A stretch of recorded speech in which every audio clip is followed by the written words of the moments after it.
Hermanos, buenas noches. Les saludo en nombre del Señor Jesucristo. Hoy día vamos a hacer un paréntesis en medio del estudio del reino de los cielos entendido desde las parábolas de Jesucristo. Y vamos a estudiar un tema que creo que es muy importante en estos días presentes y de lo cual me gustaría que tomen nota porque es algo que les va a ayudar mucho en su vida personal. El título del estudio de esta noche es Cristo y tu salud. Entonces vamos a orar para que el Señor nos ayude en esta meditación y podamos aprender a hacer nuestra esta enseñanza. Padre, gracias te damos por este tiempo tan precioso que tú nos regalas para poder escudriñar tu palabra y ser objetivos y obedientes en su cumplimiento. Gracias te doy, derrama tu unción en esta noche y que todo lo que hagamos sea para tu gloria y tu honra. De manera de introducción es necesario que les comente, hermanos, sobre el poder de Cristo en la obra salvadora para el ser humano. La palabra nos enseña que Jesucristo es el autor de la salvación en el libro de los Hebreos, capítulo 2, versículos 14, 15 y siguientes, nos enseña la palabra que Cristo ha vencido la muerte y que Él tuvo que morir para poder vencer el imperio de la muerte que estaba cedido a su enemigo, a Satanás. ¿Y por qué tiene el imperio de la muerte? Porque hasta ese entonces los humanos no comprendían que la resurrección era una realidad. Entonces Cristo viene al mundo para demostrar, además de su poder, esa obra de la redención y el otorgamiento de una resurrección. El mundo siempre ha estado sometido a la muerte por causa del pecado. La consecuencia del pecado, dice la palabra en el libro de los Romanos también, de que el pecado produce muerte, no solo biológica, sino también muerte espiritual. Porque nosotros no solamente somos cuerpo, sino también somos espíritu y somos alma.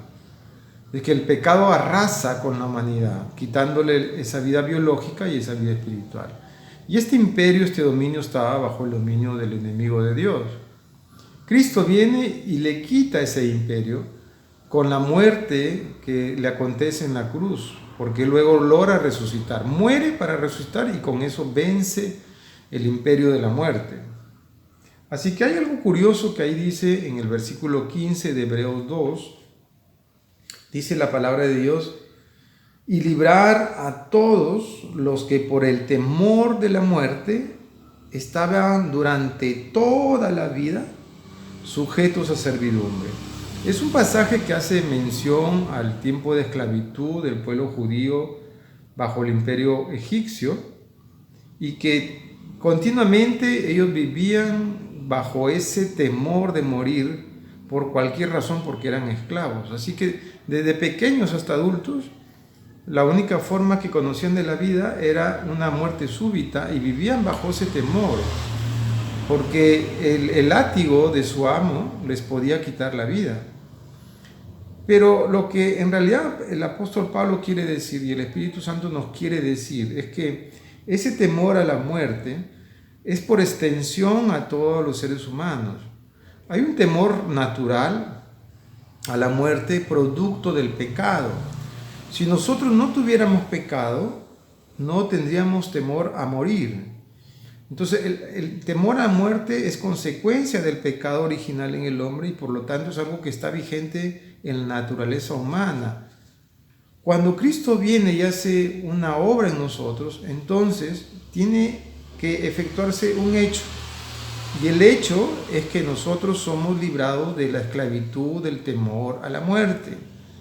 Usted podrá decir, eso es en teoría, sí, porque hay hermanos que aún no han logrado, y yo también podría decir que hay momentos en que uno parece que no ha vencido ese temor. Pero la promesa de la palabra es que Cristo ha vencido ese temor a la muerte, porque eso es la esclavitud que produjo el pecado.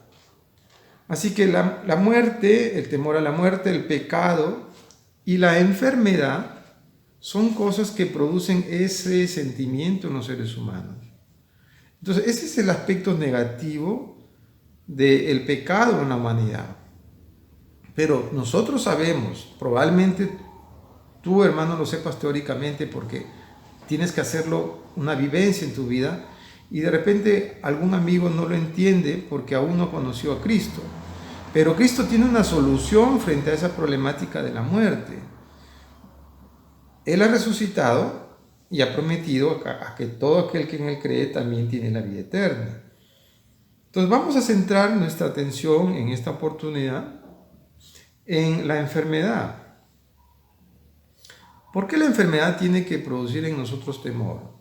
No debe producir temor. Pero juntamente como la realidad del pecado, hay una esclavitud que nos puede mantener esclavos de ese temor a la muerte. Entonces el problema consiste entonces en solucionar el tema de las enfermedades.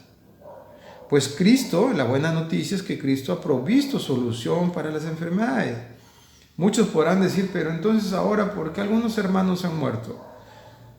Hay cosas y hay misterios de Dios que yo no pretendo responder, y no voy a responder acerca de por qué Dios a algunos hermanos no los ha sanado. Tampoco puedo responder por qué algunos hermanos perdieron la vida en esta pandemia. Lo que sí es claro y objetivo es que la vida se puede perder de cualquier forma, y eso ha pasado antes, durante y después de esta pandemia. La muerte seguirá siendo una realidad del ser humano. La diferencia de estos tiempos es que hay un miedo, un espíritu de muerte que se ha metido en la humanidad por la manipulación humana, una manipulación social que ha hecho que este temor en efecto se convierta más en una pandemia de temor, más que una pandemia propiamente de la salud. Es natural y es razonable que haya ese temor, pero la buena noticia es que el Señor, aún en estos tiempos, el Señor sigue proveyendo sanidad, y como cristianos no tenemos por qué dudar de eso. Tú mismo eres un testimonio de que el Señor te ha sanado, de que el Señor está contigo y que te mantiene sano, porque es la voluntad de Dios sanarnos. La voluntad de Dios en general no es que estemos enfermos. Si el Señor no sana a alguien, es porque hay un propósito y un misterio que tan solo Él lo puede responder. Nosotros no pretendemos solucionar esas cuestiones acerca de por qué Dios a algunos no sana. Lo cierto es que en general Él quiere sanarnos. Eso es la verdad general. A veces nos dejamos llevar por las excepciones, por los sucesos independientes que suceden. La realidad general es que Dios quiere sanar y quiere mantenernos sanos. Esa es la verdad central de las Escrituras, y eso es lo que vamos un poquito a detenernos. En efecto, entonces Dios sana de muchas formas. Pero vamos a centrarnos en un método que el Señor ha dejado en las Escrituras, que podría parecer hasta un mandato y que a veces no le hemos dado la importancia debida. Entonces, podemos subtitular esta parte diciendo que la iglesia provee sanidad. Vámonos a ir al libro de Santiago capítulo 5, versículos 13 al 16. Yo les ruego que tomen nota. Santiago 5, 13, versículos hasta el 16. Entonces vamos ahí, hermanos, en sus Biblias. Y dice lo siguiente: ¿está alguno entre vosotros enfermo o afligido? Dice, haga oración. ¿Está alguno alegre? Cante alabanzas. ¿Está alguno enfermo entre vosotros? ¿Qué dice? Llame a los ancianos de la iglesia y oren por él, ungiéndole con aceite en el nombre del Señor. Y la oración de fe salvará al enfermo, y el Señor lo levantará, y si hubiere cometido pecado o pecados, le serán perdonados. Confesad vuestras ofensas unos a otros, y orad unos por otros, para que seáis sanados. La oración eficaz del justo puede mucho. Y sigue explicando, dando unos ejemplos de la antigüedad acerca de Elías, acerca del poder de la oración. Pero aquí hay un mandato expreso. Por ejemplo, dice, si alguno está afligido, haga oración. Yo pregunto, ¿hacer oración ha pasado de moda? Ya no es una obligación para nosotros orar cuando estamos afligidos por una causa distinta a la enfermedad. Y cuando dice si estamos alegres, dice cantar. ¿Ha pasado de moda cantar? Nosotros no cantamos cuando estamos alegres. ¿Y por qué cuando estamos enfermos no hemos llamado a los ancianos de la iglesia y hemos descuidado este mandato? Entonces, miren, hay tres cosas ahí que el Señor está no solamente proponiéndolas, no son condicionales, está diciendo háganlo, es un mandato a la iglesia. Fíjense en la importancia que tiene la iglesia, hermano. La congregación es muy importante, no solo porque aprendemos a amarnos y a convivir y a soportarnos, porque eso es un aprendizaje y en eso se va a expresar el amor del Padre en nosotros, sino que además la iglesia provee gracias, la iglesia provee soluciones, provee crecimiento. Y una de las cosas que provee la iglesia y que está expresado aquí libremente en esta porción es que la iglesia provee sanidad. Porque está hablando de los ancianos de una iglesia y está hablando de los miembros de una iglesia. No está hablando de una iglesia universal porque sería imposible que los ancianos de una iglesia oren por todos los enfermos o creyentes o miembros de una iglesia. Entonces, si está vigente orar, si está vigente alabar, llamar a los ancianos para orar por un enfermo también está vigente. Lo que sucede es que nos hemos descuidado de este método, de esta ordenanza, o como usted le quiera llamar, pero es parte de la convivencia de la iglesia, es parte de la realidad de la iglesia. Fíjense lo importante que es que la iglesia funcione, que la iglesia esté activa para proveer los mandatos que el Señor ha dejado a la iglesia. Y justamente en nuestros tiempos las iglesias han sido cerradas y están evitando, como si ellos conocieran esta porción de la Biblia, evitando que la iglesia cumpla su rol de sanidad. Pero esto obviamente no es adrede. Detrás de todo esto, hermanos, está la obra satánica, impidiendo que la iglesia cumpla su rol y su función sanadora. Porque es un mandato que los enfermos llamen a los ancianos de la iglesia para que se produzca un efecto de sanidad. ¿Qué produce aflicción a un ser humano? Pues una aflicción a un ser humano le puede producir cualquier cosa. Cualquier cosa. ¿Qué produce alegría también a un ser humano? Pues bendiciones, cosas que le suceden en la vida, triunfos, éxitos.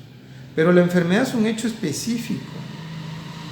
Y aquí no habla de una enfermedad determinada, habla en general de una persona enferma. No dice de qué edad tiene, no dice el origen de la enfermedad, el tiempo que está enfermo, la frecuencia con la que se enferma. No dice eso, simplemente la ordenanza es a los que están enfermos. Entonces, por lo tanto, es un mandato en general para toda la iglesia. ¿Y cuál es la promesa de llamar a los ancianos? ¿Cuál es la promesa de llamar a los ancianos? La promesa está en el versículo 15, dice, y la oración de fe salvará al enfermo. Fíjese que en el griego está apareciendo esta palabra salvar, que engloba en realidad otro aspecto que tiene que ver con la sanidad. Porque la sanidad obviamente va dirigida al tema biológico, al tema emocional, pero la salvación va dirigida a todo el ser humano, es decir, a su espíritu, a su alma y a su cuerpo. En realidad, todas las escrituras, Jesucristo mismo relaciona casi siempre que hay una relación entre el pecado y la enfermedad. Yo obviamente soy un firme creyente de que no siempre la enfermedad es por el pecado, pero sí puede producirse una enfermedad a consecuencia del pecado. No siempre, pero es casi una generalidad de que cualquier tipo de pecado lleva como consecuencia una enfermedad biológica en el cuerpo, porque somos una sola unidad. No podemos independizar nuestro aspecto biológico del aspecto emocional o del aspecto espiritual. Veremos en otra clase sobre sanidad cómo esto influye y cómo son barreras invisibles que no producen sanidad en el creyente. Lo cierto es que ahora podemos ver que la generalidad de la oración de fe sana al enfermo, pero además lo salva porque va a llevar de por sí un perdón de pecados, como también lo expresa la Escritura aquí en esta porción. Pero entonces hay unas condiciones que tienen que cumplirse para que esta oración de fe se cumpla, para que este mandato de llamar a los ancianos se cumpla. La primera reacción entonces cuando un creyente se enferma, no es llamar al médico o irse al hospital o hacerse todos los chequeos necesarios. Eso es importante y es necesario, y hay que exaltar a los que trabajan en salud o a la medicina. Hay que exaltar, realmente su labor es importantísima. En nuestros tiempos la medicina es muy importante. Pero el mandato para el creyente cuando está enfermo, lo primero no es llamar al médico. El mandato para el creyente es llamar a los ancianos. Ese es el mandato de la iglesia para el creyente. Y es un mandato que lo da el Espíritu Santo a través del apóstol Pablo como un ejercicio espiritual dentro de la iglesia. Entonces, lo primero que tiene que hacer un hermano cuando está enfermo no es desesperarse. No es ir corriendo a ver al médico o ir corriendo al hospital. Lo primero que tiene que hacer el hermano creyente que está enfermo es llamar a los ancianos para que la oración de fe lo sane. Esa es la primera reacción del creyente. Si usted no tiene fe que Dios le va a sanar, entonces para usted no es esta prédica. Usted puede tomar una decisión totalmente diferente. No le haga caso a la palabra de Dios, ignórela. Como que este pasaje y este ejercicio espiritual ha estado ignorado por mucho tiempo en las iglesias. Por eso recalco la importancia de la actividad de la iglesia en nuestros tiempos. Si usted no cree que la oración de fe que ejecutarán los ancianos de la iglesia le va a sanar, entonces no le haga caso a la palabra de Dios. No le escuche. Pero si usted cree que si el mandato de Dios imperativamente en primer lugar es que el enfermo llame a los ancianos, entonces hermano, usted tiene que poner en práctica este mandato. Entonces, en segundo lugar,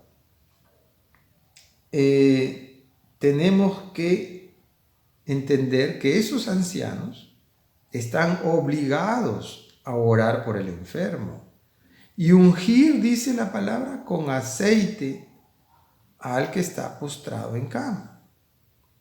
Esto implica muchas cosas. Lo primero que implica, hermanos, es que si hay ancianos, son personas que son reconocidas dentro de la iglesia como creyentes maduros, que han alcanzado una madurez espiritual y que su vida es una vida intachable, que son hombres de fe, de oración, y dar por sentado de que en cada iglesia hay ancianos.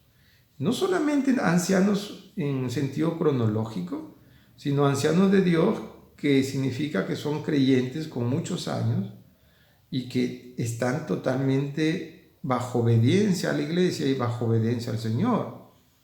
Lo primero que tenemos que entender es que hay ancianos y que se refiere a una iglesia local, ¿verdad? Cuando habla de orar, implica que tiene que ser una oración con fe, porque dice la misma palabra que el que no se acerca con fe a Dios no es agradable a Dios. Tenemos que acercarnos con fe. Entonces un creyente anciano obviamente es un hombre de fe. Tiene que creer en las promesas del Señor. ¿Qué más implica esta promesa? De que el enfermo es un miembro comprometido con la iglesia. De que es un miembro que pertenece a esta iglesia, que asiste de manera puntual y regular a la iglesia. No es un turista que viene de otras iglesias, no, es un miembro de esa iglesia bautizado y que cumple funciones en esa iglesia y que es un hombre fiel a la iglesia. O sea, tampoco es que sea cualquier enfermo, que por extensión podrían ir los ancianos de una iglesia local a otro miembro de otra iglesia, sí, puede pasar. Pero el mandato es para la iglesia local de manera interna. Ancianos de esa iglesia, enfermos de esa iglesia. ¿Qué más implicancias tiene? De que el aceite del que está hablando se refiere, en el contexto que está hablando ahí, a un aceite de oliva, que tiene antecedentes en el Antiguo Testamento. En tercer lugar, tenemos que entender que los ancianos reconocen su función como ancianos. Saben que es su responsabilidad. ¿Y por qué tienen los ancianos que usar aceite? Ese aceite de oliva, hermanos, es una figura que ya se veía en el Antiguo Testamento, aunque en el Antiguo Testamento además estaba el aceite de la Santa Unción, que era destinado para ungir reyes y para ciertas ceremonias, para ciertas liturgias del mundo judío. No está hablando del aceite de la unción, que tenía una preparación especial, unos contenidos especiales, específicos, y que estaban muy relacionados a la adoración dentro del templo. No, se refiere a un aceite en general, que es el aceite de oliva, porque simboliza al Espíritu Santo. Este aceite, hermanos, es una tipología del Espíritu Santo. Y tiene consigo la promesa de que el Espíritu Santo está obrando en el ser humano. Si usted va en sus casas y lee en Romanos capítulo 8, versículo 11, ahí en sus casas dice lo siguiente, sobre el Espíritu Santo, que está tipificado o representado en el aceite de oliva que se está diciendo que se debe echar al enfermo. Dice Romanos 8, 11 lo siguiente, y si el espíritu de aquel que levantó de los muertos,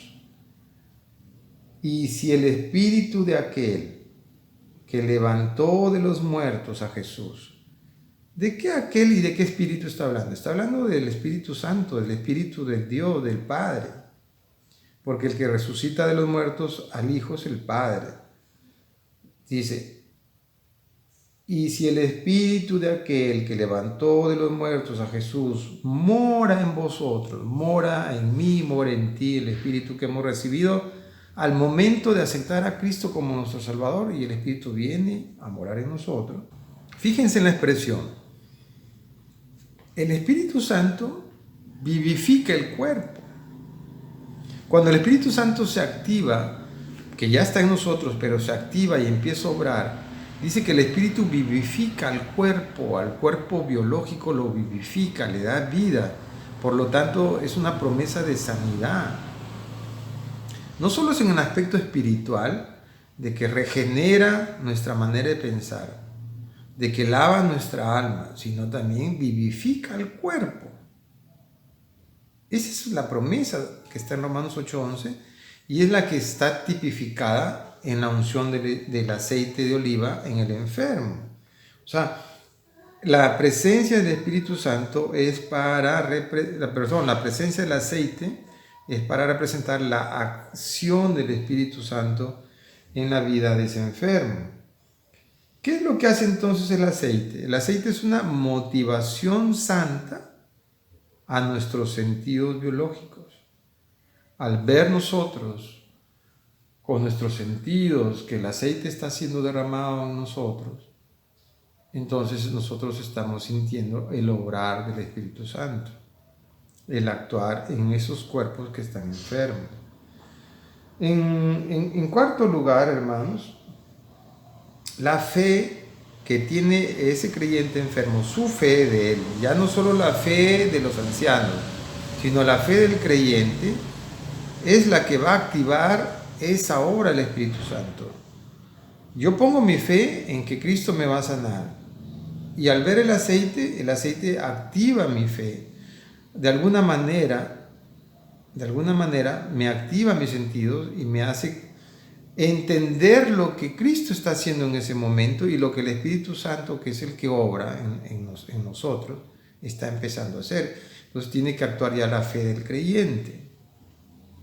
En cuarto lugar, entonces el creyente tiene responsabilidad en creer que ese acto simple está teniendo un impacto en el mundo espiritual.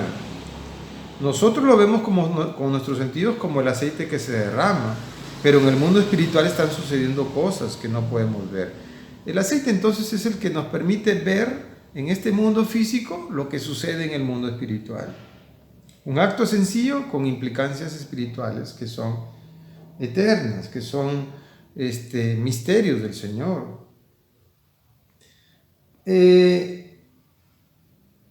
También la palabra está enseñando que el enfermo tiene que confesar sus pecados. ¿Sí? Previamente, entonces, a la aplicación del aceite, el enfermo tiene que confesar sus pecados. Tenga él la convicción de que ha pecado o no tenga la convicción de que ha pecado, tiene que confesar cualquier pecado oculto. Dice en primera de Juan capítulo 3, versículos del 20 al 22, usted lo lee en sus casas. Primera de Juan 3, del 20 al 22, lo que la palabra está diciendo en esa porción es de que a veces la conciencia no nos da una claridad acerca de un pecado cometido, no nos hemos dado cuenta. Pero el Espíritu de Dios sí nos va a hacer ver ese pecado, aunque nuestra conciencia no nos redarguya. Si nuestra conciencia o nuestro corazón, como dice ahí textualmente, no me redarguye de un pecado, igual Dios va a hacer que yo lo vea, igual Dios va a perdonar ese pecado. Eso es lo que quiere decir esa porción. Que Dios me va a redarguir de un pecado que a veces yo no lo comprendo y no lo entiendo, pero que es pecado delante de Dios. Entonces yo tengo que confesar mis pecados, aunque no los entienda, aunque no los discierna, tengo que tener esa sana intención de confesar mi pecado. ¿Qué pecado? Hay infinidad de pecados que el creyente puede cometer. Desde una ofensa entre hermanos, ¿sí?, hasta un pecado del cuerpo. Cualquier pecado tienes que confesarlo. Eso es una barrera invisible frente a la sanidad. Cuando no hay confesión de pecados, que es una condición que estamos viendo, entonces no va a operar la sanidad. No va a operar.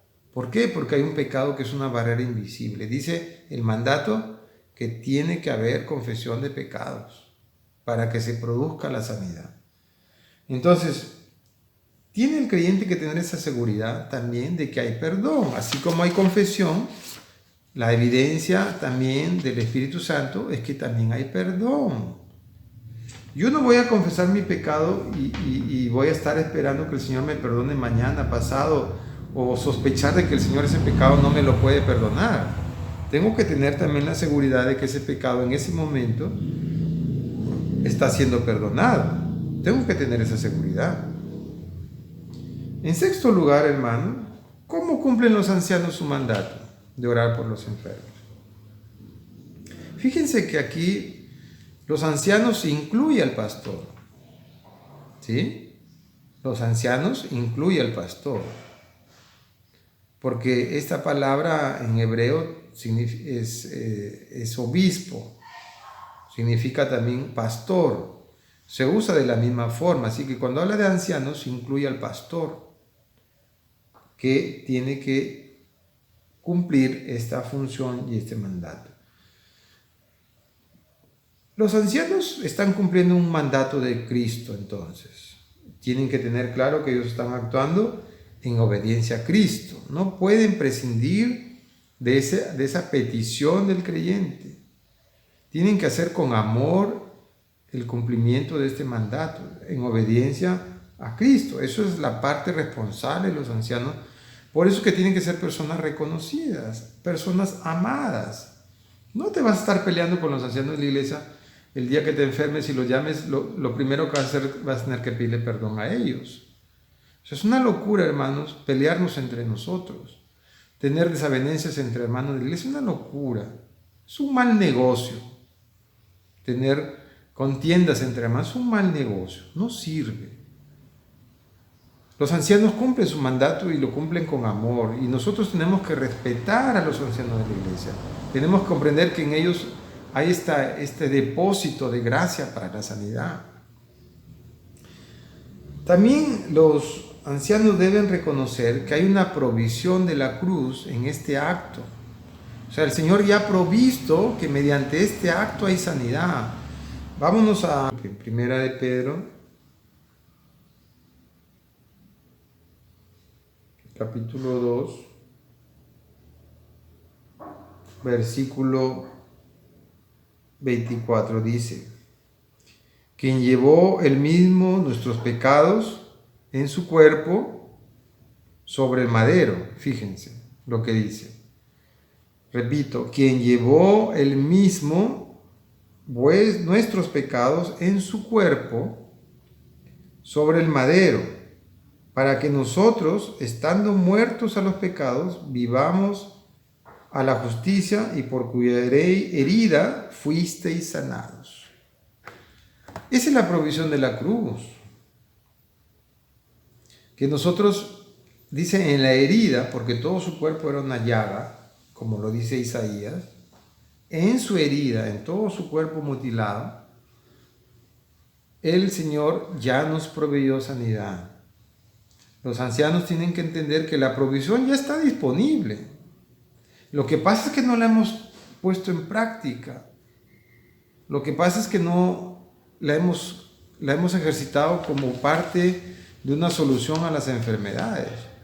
Obviamente hay otras formas de sanidad que la iglesia imparte en los cultos, entre hermanos, entre oraciones personales, orando por cualquier enfermedad.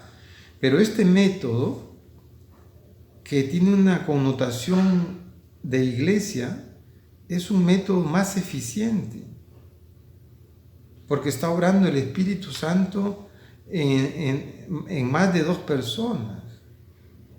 Por eso también está esa promesa de que si 2 o 3 o más se ponen de acuerdo en algo, también lo van a lograr. Todo lo que ates esas 2 o 3 personas será atado, y lo que desates será desatado. Una cosa es orar yo mismo por mi salud o por la salud de mi esposa o de mis hijos, y otra cosa es que la iglesia ore por mi salud. Son cosas totalmente diferentes. No sé si habrá en una más poder que en otros, yo no me voy a poner a discutir. Lo cierto es que este mandato está expreso para que la iglesia lo viva. El Espíritu Santo hará las cosas difíciles. A nosotros se nos dice, échale aceite. Eso es lo sencillo. Nosotros hacemos lo sencillo, el Espíritu Santo va a hacer lo complicado. Tengo que hacerlo con fe, con amor. El resto lo va a hacer el Señor. Los ancianos tienen que acercarse con esa fe y con esa sumisión de creer que eso va a producir sanidad. Y el creyente tiene que confesar sus pecados y tener la convicción que es perdonado, y la convicción de que como consecuencia del perdón hay sanidad, y que el Espíritu Santo se está activando para vivificar su cuerpo. Entonces fíjense en toda la provisión que el Señor ha dado para los que estamos enfermos. Si estás enfermo, tienes que pedir y seguir este método, hermanos, y Dios va a proveer sanidad. Esto sigue dándose y se seguirá dando, porque es la provisión en las Escrituras de cómo Dios provee sanidad en la iglesia de Cristo en nuestros tiempos. Es un método que sigue vigente. Es un método, hermanos, que sigue vigente. El hombre no sana. Y aquí termino. El hombre no sana. La Biblia habla de dones de sanidad. El don de sanidad viene del Espíritu Santo, recuerden. Que el Espíritu Santo se derrama en cada creyente y a cada uno le da ciertos dones. Ese don viene de Dios.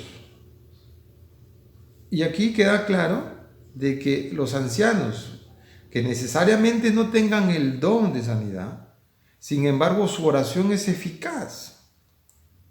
Eficaz significa que produce un efecto, que produce un resultado.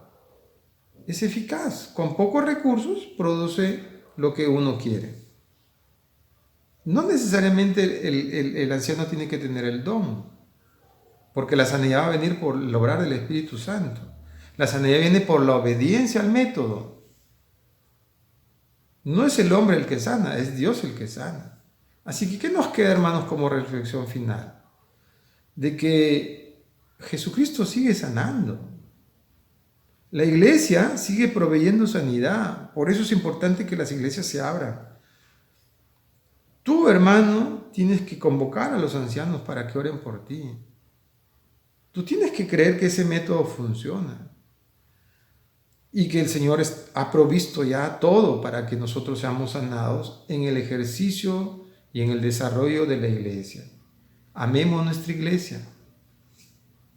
Amemos a nuestros ancianos. Vivamos en paz unos con otros, porque todo eso, hermanos, proporciona salud. Proporciona salud nosotros. El Señor ha provisto la salud así. Vivamos en salud. Por eso el título es Cristo y nuestra salud, y tu salud. La salud, por lo tanto, hermanos, es producto de nuestra vivencia espiritual. Y si en algún momento nuestro cuerpo está enfermo, tenemos que pedir y hacer este método, porque esa es la voluntad de Dios. Vamos a orar, hermanos, para que el Señor siga obrando con esto que Él ha dejado y que la sanidad sea parte de nuestra vida. No importa cuánto tiempo estés enfermo, no importa si te enfermaste una y otra vez, lo importante es que Dios te va a sanar, hermanos, y tienes que creer en la sanidad de Dios. Padre Santo, te doy gracias por tu palabra. Señor, yo creo que lo que tú has dejado es vigente y verdadero. Perdónanos porque no hemos prestado la suficiente atención a este método, a esta ordenanza, a este mandato que tú has dejado como parte de la vida de la iglesia. Perdónanos. Ayúdanos a partir de ahora a confiar en nuestros ancianos de la iglesia, a confiar en la provisión de la cruz, a confiar en el actuar del Espíritu Santo y a someternos, Señor, a esta iglesia que es tu cuerpo. Ayúdanos. Anhelamos, Señor, que nuestras iglesias pronto se abran. Y ayúdanos, Señor, a confiar en tu sanidad. Tú eres el mismo Dios ayer, hoy y siempre. Y tú sigues sanando. Y desde aquí oramos por todos aquellos que están enfermos y que el Espíritu Santo se active y que la unción del aceite, Señor, sea un hecho en la vida de cada uno de ustedes. Hermanos, en el nombre de Cristo, demos gracias al Señor. Amén. Si tú quieres, hermano, y tienes un anciano cerca a tu iglesia y hay alguien enfermo, llámalo y pon en práctica este mandato, hermanos. No te quedes con esa angustia de la enfermedad. Busca el actuar del Espíritu Santo. Dios los bendiga, hermanos y amigos. Dios los bendiga. Dios sigue sanando. Siga confiando en el Señor, porque el poder de Dios es para siempre. No ha cambiado en nada nuestro Señor Jesucristo, nuestro Padre Celestial.